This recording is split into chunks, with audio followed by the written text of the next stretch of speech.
আলহামদুলিল্লাহ আলহামদুলিল্লাহ। ঘরে পাতা দই, এই যে চতুর্থবারের মতন দেখেন, অরিজিনাল একদম ঘরে পাতা দই, খাঁটি গরুর দুধ, এর মধ্যে কোনো পাউডার কোনো কিচ্ছু দেয়নি। এই দেখেন, প্যাক করলাম। কতটা প্রিমিয়াম কোয়ালিটির হয়েছে। এটা ইয়েতে রাখতে হবে, ফ্রিজে রাখলে সেট হয়ে যাবে। দেখেন কত সুন্দর হয়েছে দইগুলি। এগুলো ঘরে পাতা দই। ঘরে পাতা দই মানে অন্যরকম মজা। আর সবাই রেসিপি কারো লাগলে আপনারা নক দিবেন, রেসিপি দিয়ে দেবো। একদম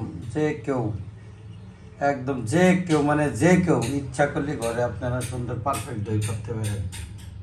আপনারা যদি ঘরে পাতা দই দেখেন, এই দইগুলি খাইলে দই সম্বন্ধে ধারণাই চেঞ্জ হয়ে যাবে।